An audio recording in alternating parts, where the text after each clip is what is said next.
Comrade Damodar मानकापे, CITU चे अखिल भारतीय अध्यक्ष comrade Sudeep Datta, मार्क्सवादी कम्युनिस्ट पार्टीचे महाराष्ट्र राज्य सचिव comrade doctor Ajit Navale, CITU चे अखिल भारतीय उपाध्यक्ष डॉक्टर DL कराड, CITU चे महाराष्ट्र राज्याचे सरचिटणीस कॉम्रेड MH शेख, आमचे ज्येष्ठ नेते कॉम्रेड सईद अहमद, रेखाताई भवलकर, अजय भवलकर, अनामिका भवलकर, कॉम्रेड भगवान भोजने, मंचावरील इतर सर्व आपल्या मंडळाचे सदस्य आणि पदाधिकारी, या ठिकाणी मार्क्सवादी कम्युनिस्ट पक्ष आणि CITU चे सर्व नेतेगण, शहीद भगतसिंग क्रीडा आणि सांस्कृतिक मंडळ याचे सर्व शिक्षक वृंद, शिक्षकेतर कर्मचारी, विद्यार्थी मित्र आणि मैत्रिणींनो आणि या ठिकाणी जमलेल्या माझ्या सर्व बंधू आणि भगिनींनो, आज अत्यंत सुखद असा प्रसंग आहे. कॉम्रेड उद्धव भवलकर यांच्या पुतळ्याचं अतिशय दिमाखानी या ठिकाणी अनावरण झालेलं आहे आणि त्या पुतळ्यामधून कॉम्रेड भवलकरांची जी जिद्द होती, जो निर्धार होता, जो लढाऊपणा होता, तो त्या पुतळ्यामध्ये हुबेहूब उतरलेला आहे. हे मला या ठिकाणी सांगायला खूप मोठा आनंद होतो आणि म्हणूनच पक्षाच्या औरंगाबाद जिल्हा कमिटीचं, CITUच्या औरंगाबाद जिल्हा कमिटीचं आणि शहीद भगतसिंग क्रीडा आणि सांस्कृतिक मंडळ या तिघांनी मिळून हा जो पुतळ्याचा उपक्रम पार पाडला, याबद्दल औरंगाबादच्या सर्व कार्यकर्त्यांचं मनापासून मी अभिनंदन करतो, त्यांचं कौतुक करतो. आज मित्रांनो, इथे कॉम्रेड अण्णा सावंत यांनी उल्लेख केला, मराठवाड्यातल्या 3 मुख्य पुढाऱ्यांचे पुतळे हे आपण अनावरण केलेले आहे. आपल्या सर्वांचे ज्येष्ठ नेते कॉम्रेड गंगाधर अप्पा बुरांडे यांचा पुतळा मोह्यामध्ये पक्षाचे दिवंगत सरचिटणीस माजी खासदार कॉम्रेड सीताराम येचुरी यांनी तिथे केलेला होता. आज कॉम्रेड सुदीप दत्ता यांनी कॉम्रेड उद्धव भवलकर यांचा पुतळा अनावरण केला आणि मध्यंतरी कॉम्रेड विठ्ठल मोरे यांचा पुतळा सुद्धा किल्लारीच्या शहीद भगतसिंग महाविद्यालयामध्ये त्याचं सुद्धा अनावरण झालेलं होतं. आज या ठिकाणी भवलकर कुटुंब जसं आहे तसंच अजय बुरांडे आणि बीड जिल्ह्याचे सगळे कार्यकर्ते, संग्राम मोरे, संजय मोरे आणि लातूर जिल्ह्यातले सगळे कार्यकर्ते हे आज या ठिकाणी मुद्दाम आलेले. कॉम्रेड उद्धव भवलकर यांच्याशी माझी पहिली जी भेट झाली ती मी कधी विसरणार नाही. ती भेट झाली जानेवारी 1979 साली. त्याला आता 47 वर्ष झाली. SFIचं दुसरं राज्य अधिवेशन खामगावला होत होतं आणि त्यावेळेला 2 जण मला भेटले आणि ज्यांचा फार मोठा प्रभाव माझ्यावर पडला आणि ते दोघंही मराठवाड्यातले होते. एक होते कॉम्रेड डॉक्टर विठ्ठल मोरे आणि दुसरे होते कॉम्रेड उद्धव भवलकर. त्याच अधिवेशनामध्ये आमच्यापैकी काही लोकांची राज्य कमिटीवर निवड झाली SFIच्या आणि तेव्हा विठ्ठल मोरे SFIचे महाराष्ट्राचे अध्यक्ष, उद्धव भवलकर SFIचे महाराष्ट्राचे उपाध्यक्ष 3 वर्ष 1981 पर्यंत आम्ही एकत्रितपणे काम केलं. आणि मग कॉम्रेड भवलकर SFI मधून निवृत्त झाल्यावर मला अजूनही आठवतं, ते आम्हाला सर्वांना सांगायचे की कॉम्रेड गंगाधर अप्पा बुरांडेंनी मला सांगितलं की त्या ठिकाणी उस्मानाबाद त्यांचा मूळ जिल्हा धाराशिव, ते म्हणाले की आता SFI मधून निवृत्त झाल्यावर तुम्ही औरंगाबादला जायचं आणि औरंगाबादला तुम्ही CITUची संघटना ही उभी करायची. हे कार्य कॉम्रेड उद्धव भवलकर यांना कॉम्रेड गंगाधरप्पा बुरांडेंनी दिलं. आणि 1979 साली ते SFI मध्ये असताना सुद्धा त्यांनी इथे हळूहळू CITUचं कार्य सुरू केलं. त्यांच्याबरोबर आणखीन एक मोठे पुढारी होते, त्यांचं पण नाव इथे घ्यायला पाहिजे. त्यांच्यासोबत प्राध्यापक पंडित मुंडे हे सुद्धा CITUचं औरंगाबादचं काम सुरू करताना ते त्यांच्याबरोबर होते. आणि तेव्हा ज्याचा उल्लेख झाला, औरंगाबादच्या पक्षामध्ये अर्थातच CITU अत्यंत जोरदारपणे उद्धव भवलकर यांनी उभी केली. अनेक कारखाने आपल्याकडे आले, आजही ते आहेत.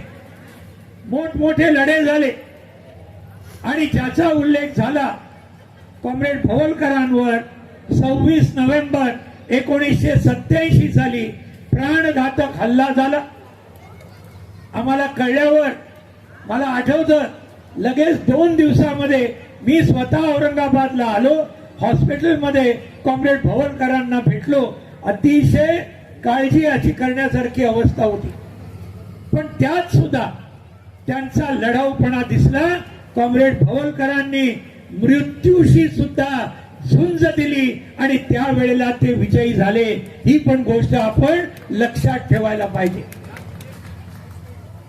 जसं इथे सांगितलं, त्याच्यानंतर ते डगमगले नाही.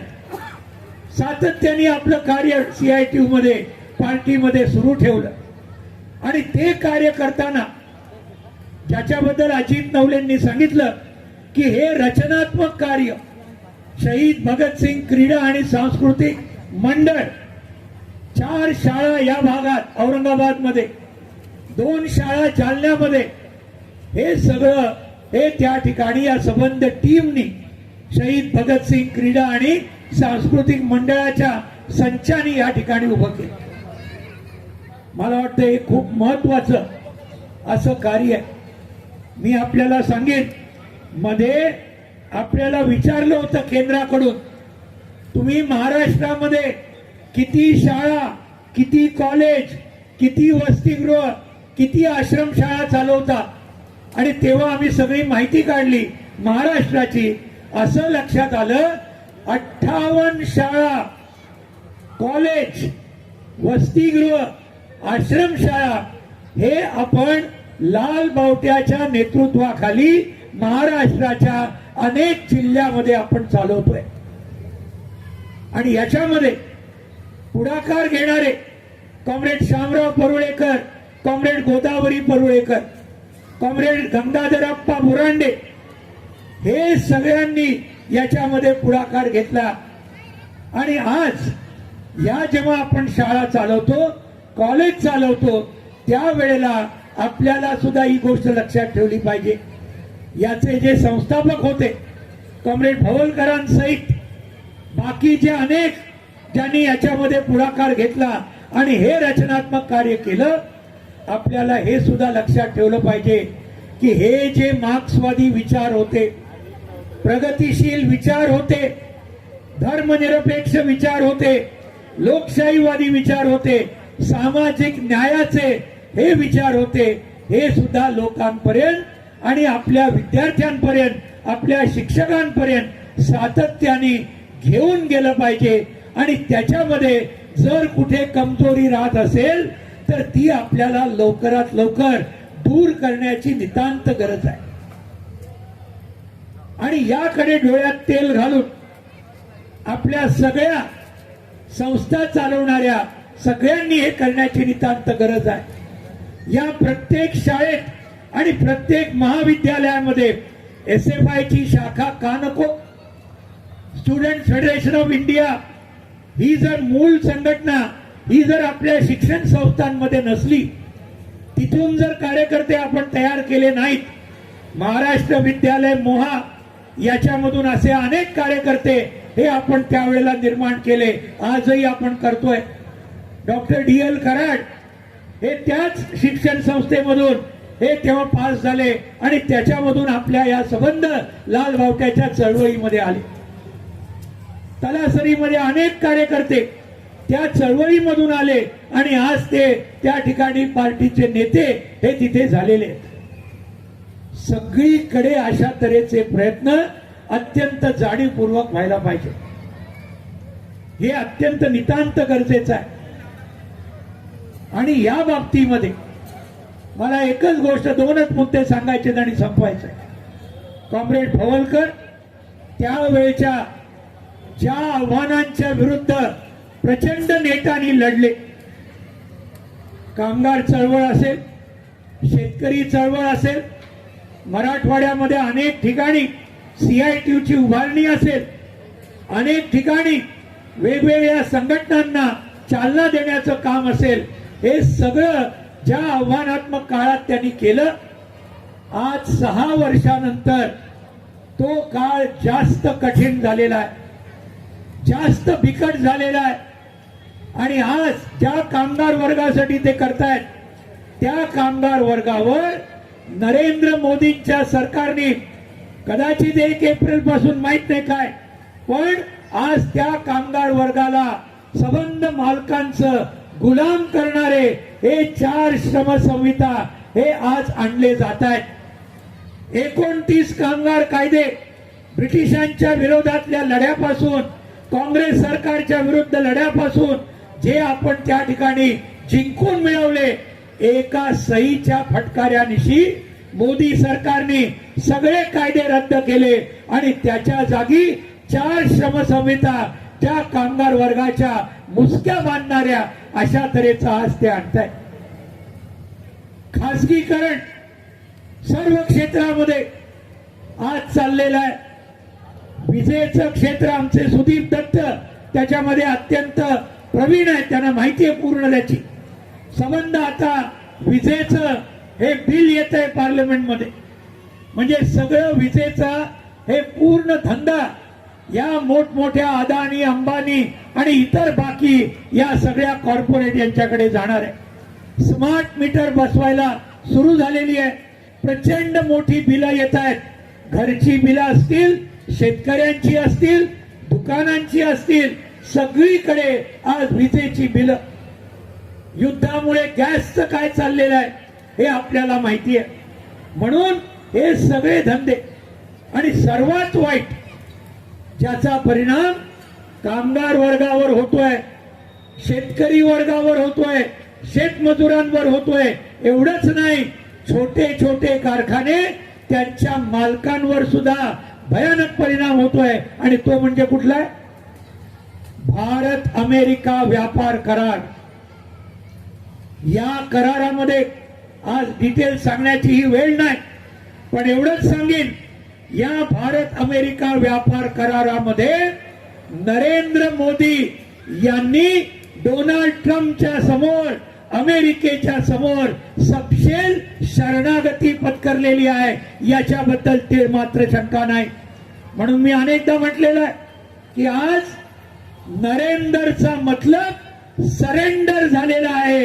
आज लोक सगळ्या देशभर नरेंद्र म्हणजे सरेंडर म्हणजे शरणागती हे आज झालेलं आहे। 56 इंच छातीचा पंतप्रधान स्वतःला म्हणतो, अरे डोनाल्ड ट्रम्पच्या समोर गेला, तुझी छाती 16 इंच कशी होते? हा आमचा सवाल आहे जो आज विचारला पाहिजे। आणि इथेच नाही, गल्ली गोळीमध्ये, गावागावामध्ये हे विचारलं पाहिजे। ज्या इस्रायल सारखा देश आज 75,000 पॅलेस्टाईनच्या लोकांना, लहान मुलांना, आज महिलांना कत्तल करतो गेल्या 2 वर्षामध्ये, त्याला हे इराणचं युद्ध सुरू व्हायच्या अगोदर भेट देऊन त्याची गळा भेट कोण घेतं? नेतान्याहूची. आपले देशाचे पंतप्रधान घेतात. हे आज सगळं जे चाललेलं आहे हे सरेंडरचा भाग आहे, दुसरा काही नाहीये. म्हणून हे मुद्दे आपल्याला करायला पाहिजे. शेवटी मी सांगतो, या शाळेचं नाव आणि संस्थेचं नाव भगतसिंग आपण ठेवलेलं आहे. आणि म्हणून भगतसिंग हे केवळ स्वातंत्र्यासाठी लढलेले नाहीत, ते तर लढलेच. स्वातंत्र्यासाठी त्यांनी बलिदान केलं, फासावर चढले. राजगुरू, सुखदेव, चंद्रशेखर आझाद, अशफाकुल्ला खान, रामप्रसाद बिस्मिल, जतीन दास, ही सगळी पूर्ण ही तरुणांची ही क्रांतिकारक फौज होती. अनेक इतर आपले हुतात्मे या स्वातंत्र्याच्या लढाईसाठी. पण भगतसिंग स्वातंत्र्यासाठी सुद्धा लढले आणि समाजवादासाठी सुद्धा लढले. हे आपण लक्षात ठेवलं पाहिजे, हा जो फरक आहे. आणि म्हणून भगतसिंगाचं फासावर जाण्याच्या अगोदर 1.5 महिन्यापूर्वी तरुणांना अखेरचा संदेश जो भगतसिंगांनी लिहिला, या संस्थेचं नाव भगतसिंग असल्यामुळे तो संदेश मी फक्त आपल्याला सांगतो. आणि तो संदेश आपल्याला आज सुद्धा सबंध देशभर घेऊन जायचा आहे, प्रचंड शक्तीने घेऊन जायचा आहे. धर्मांधतेविरुद्ध, जातपातवादाविरुद्ध जी लढाई ही सबंध या देशामध्ये अनेक मोठमोठ्या लोकांनी केली. महात्मा ज्योतिबा फुले, शाहू महाराज, भारतरत्न डॉक्टर बाबासाहेब आंबेडकर, सावित्रीबाई फुले, या सगळ्यांचं जे प्रचंड काम आहे. आणि भगतसिंग ज्यांना मानत होता, कार्ल मार्क्स, V.I. लेनिन, या सगळ्यांची मार्क्सवादी तत्वज्ञान हे पुढे घेऊन जाण्याचं काम हे भगतसिंग आणि त्यांच्या साथीदारांनी केलं. शेवटी काय लिहिलं त्यांनी अखेरच्या संदेशामध्ये? ते म्हणाले की आज वेगळ्या शब्दात जरा सांगतो, गोऱ्या इंग्रजांची या देशातून हकालपट्टी करून जर काळ्या इंग्रजांच्या हातामध्ये जर या देशाची सत्ता गेली तर आज श्रमिकांना कुठलंही भलं त्यांचं होणार नाही, या देशाचं कुठलंही कल्याण होणार नाही. पुढे त्यांनी सांगितलं रस्ता काय? भांडवलशाही नष्ट करायची आहे, हा सामंतवाद नष्ट करायचा आहे, जमीनदारशाही नष्ट करायची आहे, सावकारशाही नष्ट करायची आहे, धर्मांधता नष्ट करायची आहे, जातपातवाद नष्ट करायचा आहे. आणि या सगळ्याच्या बदल्यात एक नवीन समाज व्यवस्था, भगतसिंग म्हणतात समाजवादाची समाज व्यवस्था या देशामध्ये आपल्याला तयार करावी लागेल. तीच गोष्ट डॉक्टर बाबासाहेब आंबेडकरांनी सुद्धा घटना समितीमध्ये अनेकदा मांडलेली आहे. राज्य समाजवाद आल्याशिवाय भारताचं पुढे होऊ शकत नाही, न्याय मिळू शकत नाही गोरगरिबांना. हे डॉक्टर बाबासाहेब आंबेडकरांनी तेच सांगितलं, भगतसिंगांनी तेच सांगितलं. B.T. रणदिवे आणि इतर अनेक बाकी आपल्या CITUचे संस्थापक अध्यक्ष त्यांनी सुद्धा तेच सांगितलं. आणि म्हणून त्यासाठी भगतसिंगांनी शेवटी सांगितलं की हे सगळं नष्ट करून कामगार शेतकरी वर्गाचं राज्य या देशामध्ये आपल्याला आणलं पाहिजे. आणि हे कामगार शेतकरी वर्गाचं राज्य शेवटी भगतसिंगांनी स्वतःच्या अक्षरात लिहिलेलं आहे. हे सगळं काम कोण आणू शकतं भारतामध्ये? आणि भगतसिंगांनी लिहिलं हे काम फक्त एक पक्ष करू शकतो आणि त्या पक्षाचं नाव आहे कम्युनिस्ट पक्ष. हे भगतसिंगाचं स्पष्टपणे जे म्हणणं आहे हे आपल्याला सगळ्या महाराष्ट्रभर हा संदेश घेऊन जावा लागेल. आजही तेवढंच ते खरं आहे, उलट जास्त खरं आहे. ज्या पद्धतीचं हे संबंध भ्रष्टाचारी, हुकुमशाही, फाशीवादी आणि हे संबंध जे धर्मांध राजवट चालू आहे, जातपातवादी चालू आहे, मनुवादी चालू आहे, या सगळ्याला जर आपल्याला उत्तर द्यायचं असेल तर हा भगतसिंगाचा संदेश गावोगाव घरोघर आपल्याला घेऊन गेला पाहिजे. हे जर केलं तर भगतसिंगाचा पुतळा आणि कॉम्रेड भोवलकरांचा पुतळा याला खऱ्या अर्थाने न्याय दिल्यासारखं होईल. आपण सगळेजण त्या कामाला लागूया एवढंच इथे आपल्याला आवाहन करतो. इथे थांबतो. धन्यवाद. इन्किलाब जिंदाबाद.